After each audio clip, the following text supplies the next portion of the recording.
ഞാനിങ്ങനെ ഒരു വീഡിയോ ചെയ്യുന്നത് ദൈവദശകത്തിൻ്റെ വ്യത്യസ്തമായൊരു വായനയും പഠനവുമായി ബന്ധപ്പെട്ടാണ്. ദൈവദശകം ആലുവ സംസ്കൃത പാഠശാലയിലെ വിദ്യാർത്ഥികൾക്ക് 1914 ശ്രീനാരായണ ഗുരു ഒരു പ്രാർത്ഥനാ ഗീതമായി എഴുതിയതാണ്. ഇതിൻ്റെ വേദാന്തപരമായ വ്യാഖ്യാനങ്ങൾ അനവധി ഇറങ്ങിയിട്ടുണ്ട്. എന്നാൽ ഇതിൻ്റെ സാമൂഹിക പ്രാധാന്യം അർഹിക്കുന്ന സാമൂഹികമായ, ഭൗതികമായ, ലൗകികമായ വളർച്ചയും അതിൻ്റെ മാനസികമായ, ആത്മീയവുമായ വളർച്ചയ്ക്കും ലക്ഷ്യമിട്ടുകൊണ്ട് ഇതിൻ്റെ സാമൂഹിക ബന്ധങ്ങളുമായി ബന്ധപ്പെട്ട ചില ധ്വനി പ്രകാരമുള്ള ഒരു വായനയും പഠനവും അധികം നടന്നിട്ടില്ല. ചില സൂചനകൾ ഡോക്ടർ ടി ഭാസ്കരൻ്റെ വ്യാഖ്യാനത്തിലും അതുപോലെ തന്നെ MH ശാസ്ത്രികളുടെ വ്യാഖ്യാനത്തിലും നമുക്ക് കാണാൻ കഴിയും. എന്നാൽ ഇന്ന് ബഹുഭൂരിപക്ഷവും അതിൻ്റെ വേദാന്താർത്ഥ പ്രകാരമുള്ള വ്യാഖ്യാനങ്ങളാണ് നമ്മളുടെ മുമ്പിൽ എത്തിയിട്ടുള്ളത്. ശ്രീനാരായണ ഗുരുവിൻ്റെ തത്വസംഹിതകളെ കുറച്ചുകൂടി ആഴത്തിൽ അടുത്തും മനസ്സിലാക്കാൻ ശ്രമിക്കുമ്പോൾ നമുക്ക് ബോധ്യമാകുന്നൊരു കാര്യം, ശ്രീനാരായണ ഗുരു കേവലം ഒരു വേദാന്ത ശാഖകളിൽ മാത്രം സഞ്ചരിക്കുകയും അതിൻ്റെ ആത്മീയ നിർവൃതിയിൽ പൂണ്ട് ഇരിക്കുകയുമായിരുന്നില്ല. ശ്രീനാരായണ ഗുരു ഭൗതികവുമായ, സാമൂഹികവുമായ ഒരു തലങ്ങളിലേക്ക് ഇറങ്ങി വരികയും മനുഷ്യരുടെ ഭൗതികവും ലൗകികവുമായ വളർച്ചയ്ക്കും അതിന് സഹായകരമായ ഒട്ടേറെ മൂല്യസംഹിതകളെ മുന്നോട്ട് വെച്ചിട്ടുള്ള ഒരു വലിയ യുഗപുരുഷനായിരുന്നു. ആ നിലയിൽ ശ്രീനാരായണ ഗുരുവിൻ്റെ ദൈവദശകത്തിൻ്റെ സാമൂഹിക പ്രാധാന്യത്തിൻ്റെ പശ്ചാത്തലത്തിൽ നിന്നുകൊണ്ടുള്ളൊരു പഠനത്തിൻ്റെയും വായനയുടെയും ആശയങ്ങൾ സഹൃദയരുമായി പങ്കുവെക്കുക എന്നുള്ളതാണ് ഈ വീഡിയോയുടെ ലക്ഷ്യം. നമുക്ക് ഓരോരുത്തർക്കും ഒരു വ്യക്തിത്വവും ആത്മത്വവുമുണ്ട്. അതിൻ്റെ അടിസ്ഥാനത്തിലുള്ള ആത്മാഭിമാനമുണ്ട്. അതൊരിക്കലും ഒരു അഹങ്കാരമല്ല. എല്ലാ വ്യക്തികൾക്കും അവരുടേതായ വ്യക്തിത്വമുണ്ട്. ആ വ്യക്തിത്വത്തിലേക്ക് നമ്മളുടെ ഇന്ദ്രിയങ്ങൾ വഴി എത്തപ്പെടുന്ന അറിവുകൾ, ആ അറിവുകളെ അടിസ്ഥാനപ്പെടുത്തിക്കൊണ്ടുള്ള വിവിധ അറിവുകളുടെ സംയോജനവും അതിൽ നിന്ന് ആ എത്തപ്പെട്ടിട്ടുള്ള അറിവുകളിൽ നിന്ന് ഉള്ള ആശയങ്ങളും ഭാവനകളും സ്വപ്നങ്ങളും രൂപപ്പെടുത്തുകയും ഒക്കെ ചെയ്യുന്ന പ്രവർത്തനം മാത്രം അല്ല മനുഷ്യൻ്റെ മാനസിക പ്രവർത്തനങ്ങൾ.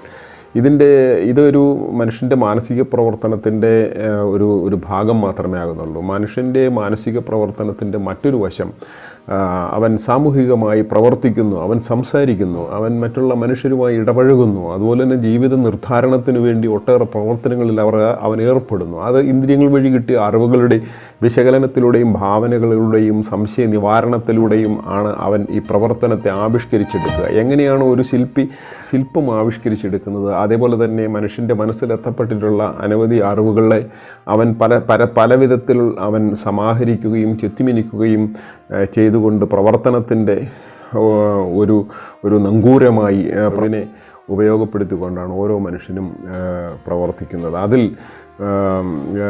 ആശയത്തിൻ്റെയും ആത്മീയതയുടെയും മാനസിക പ്രവർത്തനത്തിൻ്റെയും തലങ്ങൾ ഒരു വശം മാത്രമേ ആകുന്നുള്ളൂ. അതിൻ്റെ മറുവശം പ്രവൃത്തിയാണ്. പ്രവൃത്തിയില്ലാത്ത ആശയങ്ങൾ വെറും സ്വപ്നങ്ങൾ, അർത്ഥശൂന്യങ്ങൾ മാത്രമായി പോകും. ഇനി വരാൻ പോകുന്ന നൂറ്റാണ്ടിലെ മനുഷ്യർ തൻ്റെ പ്രവർത്തനത്തിന് കൂടുതൽ വെളിച്ചങ്ങളും മൂല്യങ്ങളും സമാഹരിക്കാൻ കഴിയുന്ന വിധം അതൊരു സൗന്ദര്യപരമായ ജീവിതാവിഷ്കാരവും സാമൂഹിക സ്വസ്ഥ ജീവിതവുമായി മാറ്റിയെടുക്കാൻ സഹായകരമായ തത്വങ്ങളെ സ്വീകരിക്കപ്പെടുകയുള്ളൂ. ആ നിലയിൽ ശ്രീനാരായണ ഗുരുവിൻ്റെ തത്വങ്ങൾ, ശ്രീനാരായണ ഗുരുവിൻ്റെ ആത്മീയവും മനുഷ്യത്വത്തിൽ അധിഷ്ഠിതമായ മൂല്യങ്ങളും മനുഷ്യത്വത്തിൽ അധിഷ്ഠിതമായ ആത്മീയതയും അതോടൊപ്പം തന്നെ ഭൗതികവും ലൗകികവുമായ മോചനത്തിനും വളർച്ചയ്ക്കും സഹായകരമായ മൂല്യങ്ങളെയും ചേർത്ത് പിടിക്കുന്നതായിരിക്കും വരാൻ പോകുന്ന തലമുറ. കേവലം ആത്മീയ നിർവൃതിയുടെയും മരിച്ചു കഴിഞ്ഞെപ്പോഴോ ലഭിക്കാൻ പോകുന്ന മോചനത്തിൻ്റെയും വ്യർത്ഥമായ സ്വപ്നങ്ങളിലായിരിക്കില്ല ഇനിയുള്ള കാലം, വരും തലമുറ ജീവിക്കാൻ പോവുക. ഈ വർത്തമാന കാലഘട്ടത്തിൽ തന്നെ ജീവിതത്തിൻ്റെ സുഖവും സ്വസ്ഥവും മോചനവും ലഭിക്കുന്നില്ലെങ്കിൽ അതൊക്കെ വെറും വ്യാകുലതകളുടെ അർത്ഥശൂന്യമായ ജലരേഖകളായി മാറുകയുള്ളൂ. അതുകൊണ്ട് തന്നെ ഇത് ഏറ്റവും നന്നായി മനസ്സിലാക്കിയ ശ്രീനാരായണ ഗുരു ഭൗതികവും ലൗകികവും ആത്മീയവുമായ മൂല്യങ്ങളെ സമന്വയിപ്പിച്ച് ഒരു നാണയത്തിൻ്റെ രണ്ട് വശം പോലെ സമന്വയിപ്പിച്ചെടുക്കുന്ന തത്വങ്ങളാണ് ആവിഷ്കരിച്ച് എടുത്തിട്ടുള്ളത്. അപ്പോൾ ആ നിലയിൽ ദൈവദശകത്തിൻ്റെ ഭൗതികവും ലൗകികവും മനുഷ്യത്വത്തിൽ അധിഷ്ഠിതമായ ആത്മീയതയുടെയും രണ്ട് വശങ്ങളെയും മനസ്സിലാക്കാൻ കഴിയുന്ന ഒരു സാമൂഹ്യ പ്രാധാന്യത്തിൻ്റെ അർത്ഥത്തിലാണ് ഞാൻ ഈ പഠനത്തെ മുന്നോട്ട് കൊണ്ടുപോകാൻ ആഗ്രഹിക്കുന്നത്. ദൈവമേ കാത്തുകൊള്ളുക അങ്ങ് കൈവിടാതിങ്ങു ഞങ്ങളെ, നാവികൻ നീ ഭവാബ്ദിക്ക് ഒരാവിവൻ തോണി നിൻപദം. ദൈവദശകത്തിൻ്റെ ഈ 4 വരികളിൽ ആദ്യത്തെ 2 ദൈവമേ കാത്തുകൊള്ളുക അങ്ങ് കൈവിടാതിങ്ങു ഞങ്ങളെ എന്നാണല്ലോ. ദൈവമേ എന്നുള്ളത് സാധാരണ മനുഷ്യരുടെ ഒരു വിളിയാണ്. അപ്പോൾ ദൈവം അങ്ങും ഞങ്ങൾ ഇങ്ങും ഇരിക്കുന്ന, രണ്ടായിരിക്കുന്ന ഒരു സങ്കല്പത്തിൽ നിന്ന്, സാധാരണ മനുഷ്യരുടെ ഒരു പ്രതലത്തിൽ നിന്നാണ് ദൈവമേ അങ്ങ് എന്ന് വിളിക്കുന്നത്. ദൈവമേ കാത്തുകൊള്ളുക അങ്ങ് എന്ന് പറയുമ്പോൾ ദൈവമാകുന്ന അങ്ങ് ഞങ്ങളെ കാത്തുകൊള്ളണം എന്നാണ് അതിൻ്റെ വാചക അർത്ഥം, അതിൻ്റെ പ്രത്യക്ഷ അർത്ഥം. ദൈവദശകം എഴുതുന്നത് 1914 അന്നത്തെ മനുഷ്യരുടെ സാമൂഹിക ജീവിതത്തിൻ്റെ അവസ്ഥ, ദൈവം മനുഷ്യരെ തൊടുകയോ മനുഷ്യർ പരസ്പരം തൊടുകയോ മനുഷ്യർ ദൈവത്തെ തൊടാൻ അവകാശം കിട്ടുകയോ ബഹുഭൂരിപക്ഷത്തിന് അവകാശം കിട്ടുകയോ ചെയ്തൊരു ജീവിതാവസ്ഥ ആയിരുന്നില്ല. അതുകൊണ്ട് തന്നെ ദൈവം ഞങ്ങളെ കാത്തുകൊള്ളുക, കൈവിടാതിങ്ങു ഞങ്ങളെ.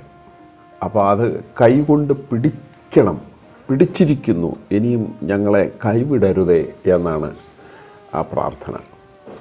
അതായത് ഒരു സാമൂഹിക ജീവിതത്തിൻ്റെ അന്തരീക്ഷത്തിൽ വലിയ ഒരു കുതിച്ചുചാട്ടത്തിൻ്റെ, പരിവർത്തനത്തിൻ്റെ, ചിന്തയുടെ, ഒരു മാനസിക ഉണർവിൻ്റെ ദൈവശാസ്ത്രപരമായ ഒരു അർത്ഥം അതിന് പരോക്ഷമായി നമുക്ക് മനസ്സിലാക്കാൻ കഴിയും. ഈ കാവ്യസങ്കല്പങ്ങളിൽ, കാവ്യസങ്കല്പ പ്രയോഗങ്ങളിൽ വാച്യ അർത്ഥമല്ലാത്ത, വ്യംഗ്യ അർത്ഥമുള്ള, ധ്വനിപ്രകാരമുള്ള അത്തരമൊരു കാവ്യ നിർമ്മിതിയും ഉണ്ട്. പ്രത്യക്ഷ അർത്ഥവും പരോക്ഷ അർത്ഥവും ഒരുപോലെ സമ്മേളിക്കുന്ന ഒരു കാവ്യ സൃഷ്ടി തന്നെയാണ് ദൈവദശകം. അതുപോലെ തന്നെ ശ്രീനാരായണ ഗുരു ആരുടെ പക്ഷം നിൽക്കുന്നു എന്നുള്ളത് വളരെ പ്രധാനപ്പെട്ട കാര്യമാണ്. ആദ്യത്തെ ഈ 2 വരിയിൽ ഗുരു തന്നെ പറയുകയാണ്, കാത്തുകൊള്ളുക അങ്ങ് ഞങ്ങളെ, ഞാനും മറ്റ് മനുഷ്യരും അടങ്ങുന്ന ഞങ്ങളെ കാത്തുകൊള്ളണേ എന്നാണ് ഇതിനകത്തെ പ്രാർത്ഥന. ഗുരു മാറി നിന്ന് ഒരു പ്രയോഗമായിരുന്നില്ല ആദ്യത്തെ 2 വരിയിൽ. അപ്പോൾ ആദ്യത്തെ 2 വരിയിലെ പ്രധാനപ്പെട്ട ചില പ്രശ്നങ്ങൾ, ദൈവവും ഞങ്ങളും 2 ഇടങ്ങളിലാണ്. അതായത് ദൈവമേ കാത്തുകൊള്ളുക, പിടിച്ചുകൊള്ളുക, ഞങ്ങളെ സംരക്ഷിച്ചുകൊള്ളുക, അങ്ങ് എന്നുള്ള പ്രയോഗത്തിൽ ദൈവത്തെയും അങ്ങ് എന്ന് വിളിക്കുന്ന ഒരു വാച്യ അർത്ഥമുണ്ട്. പക്ഷേ അതിൻ്റെ 2 പാദത്തിലേക്ക് പ്രവേശിക്കുമ്പോൾ നമുക്ക് മനസ്സിലാകുന്നത്, ദൈവമേ കാത്തുകൊള്ളുക അങ്ങ് കൈവിടാതിങ്ങു ഞങ്ങളെ, ഇങ്ങിരിക്കുന്ന ഞങ്ങളെ, അങ്ങിരിക്കുന്ന ദൈവമേ ഞങ്ങളെ കൈവിടാതെ പിടിച്ചുകൊള്ളണേ എന്നാണ് അതിൻ്റെ അർത്ഥം. അപ്പം സാധാരണ മനുഷ്യരും ദൈവവും 2 ഇടങ്ങളിൽ ഇരിക്കുകയും സാധാരണ മനുഷ്യരുടെ കൂടെ നിന്നുകൊണ്ട് ഞങ്ങളെ എന്ന് ഗുരു പറയുകയും ചെയ്തുകൊണ്ടാണ് ഇതിൻ്റെ പ്രവേശനം. അഥവാ ദാർശനികർ സാധാരണ മനുഷ്യരുടെ ഭൗതികമായ ജീവിതത്തിൻ്റെ, യാഥാർത്ഥ്യത്തിൻ്റെ അവസ്ഥയിൽ നിന്നാണ് എപ്പോഴും ദാർശനികർ പ്രവർത്തിച്ചു തുടങ്ങുന്നത്, ചിന്തിച്ചു തുടങ്ങുന്നത്. കാൽപ്പനികമായ ഒരു ലോകത്ത് നിന്നിട്ട് ഇറങ്ങി വരികയല്ല, മറിച്ച് വർത്തമാന കാലഘട്ടത്തിൽ നിന്ന്, ജീവിതാവസ്ഥയിൽ നിന്ന്, മനുഷ്യരുടെ യഥാർത്ഥ അവസ്ഥയിൽ നിന്ന് അവരുടെ കൂടെ നിന്ന് ബിൽഡപ്പ് ചെയ്ത് അവരുടെ മാനസിക പരിവർത്തനത്തെ നയിച്ചുകൊണ്ട് ബിൽഡപ്പ് ചെയ്യുകയാണ്, പടുത്തുയർത്തുകയാണ് ദാർശനികർ ചെയ്യാറുള്ളത്. അതായത് വിശ്വപ്രസിദ്ധമായ ഒരു പ്രയോഗമുണ്ട്, ദാർശനികർ ലോകത്തെ വ്യാഖ്യാനിക്കുകയല്ല, മാറ്റി തീർക്കുകയാണ് വേണ്ടത് എന്ന്. അതുകൊണ്ട് തന്നെ ആ അർത്ഥത്തിൽ ഗുരുവിൻ്റെ ദൈവദശകത്തെ നമ്മൾ വായിക്കാൻ ശ്രമിച്ചാൽ, ആ അർത്ഥത്തിലും കൂടി വായിക്കാൻ ശ്രമിച്ചാൽ, ശ്രീനാരായണ ഗുരു എന്ന ദാർശനികൻ സാധാരണ മനുഷ്യരുടെ കൂടെ നിന്ന് വർത്തമാനകാല മാനസികാവസ്ഥയിൽ നിന്ന് അവനെ ഉയർത്തുവാൻ വേണ്ടിയുള്ള ആദ്യ തുടക്കമാണ് ദൈവദശകത്തിലെ ഈ 2 വരിയിൽ നമുക്ക് കാണാൻ കഴിയും.